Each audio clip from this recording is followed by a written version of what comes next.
Good morning. Welcome to this program on emotional intelligence by Middle-earth HR. My name is Nitin and I'm going to be your facilitator for the first part of this program. I'm the CEO of Middle-earth HR, and as you could see from the slide, I've won multiple awards in HR from various organizations. I'm also MBA in HR from IIM Calcutta, and I did my BE in Computer Science from IIT Roorkee. So let's get started on the topic of our choice. The first question which often people ask is why emotional intelligence? Why is it such an important topic? Aristotle once said, it is easy to be angry, but to be angry with the right person, to the right degree, and at the right time, for the right purpose, in the right way, that's not within anybody's. Not everybody can do this. This is what the great philosopher Aristotle said. So now let's look at some of the research around this area, shall we? Right from the 1930s, there has been a topic which managers have called emotional strength. Slowly this has evolved to the term emotional intelligence.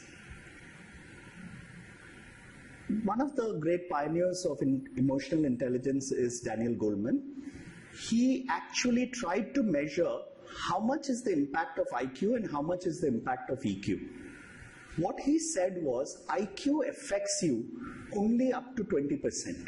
That means your success in any field can be attributed only to 20% to your IQ.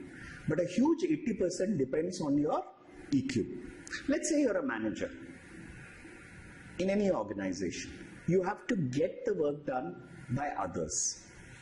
You may be intellectually competent to give them suggestions, but to manage them effectively, you have to show emotional intelligence. So when we see in this graph, EQ is about 80% effect and IQ is only about 20%.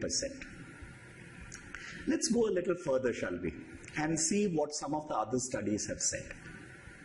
Now, one of the great studies was done by this gentleman, Boyatzis. He said, EI is a synonymous word with good leadership.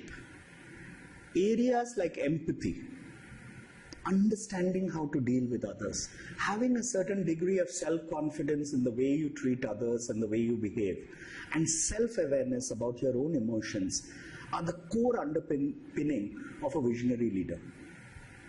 So if you take any great emotionally aware or visionary or transformational leader, let's take somebody like the great Mahatma Gandhi, for example.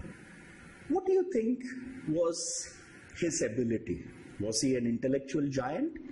Yes, probably he was intellectually strong, he was a lawyer, he was extremely well-read.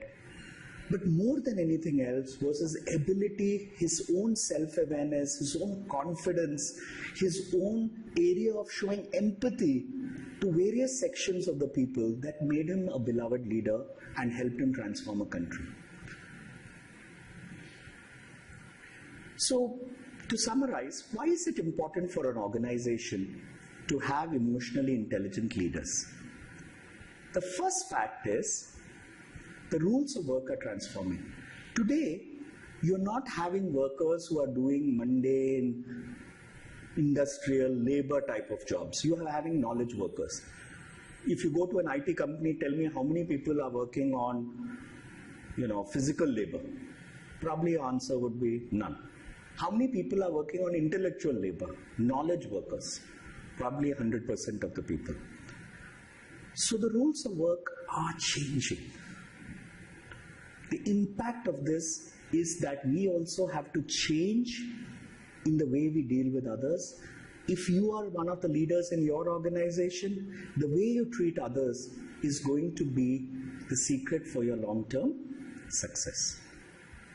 Secondly, the ability to reason with emotional information is essential. Let's say somebody is upset, they're demotivated. How do you reason with the person?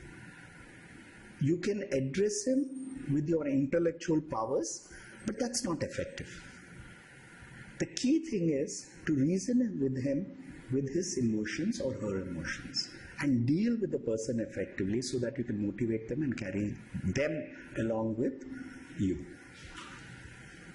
Lastly, you need to understand the other person's emotions. You need to interpret the other person's emotions. You need to respond to the other person's emotions. And this will affect your performance. For individuals, on the other hand, why is it important for you as an individual to manage your emotions? Physical health, very simple. Health is a function of your ability to take stress, to absorb stress. And part of that is your emotional intelligence. Your mental well-being. Let's say you get into an argument with somebody. How do you feel for the next 2-3 days? You're going to feel dejected, disheartened. Your mind is not going to be on work. And this is going to affect your mental well-being. EI is a solution. Obviously, when you communicate, there are 2 levels of communication which happens. One, communication happens on the factual level, the informational level. The second channel of communication happens on the emotional level. Your ability to deal with people and manage their emotions. So, this is the second area. The third area in any organizations is going to be conflict. Your ability to resolve conflict with others. Let's say you get upset with somebody. Are you going to hold on to it for months, weeks, and feel bad about it? Or are you going to be able to resolve that solution? Emotional intelligence is your tool for this. And obviously, if you're good at managing people, you're good at resolving your conflict, your long-term success is assured. And obviously, you need to be having that traits to be a good leader. So, gentlemen, ladies, with that, I conclude my first video on why emotional intelligence is important. I hope you enjoyed it. Thank you.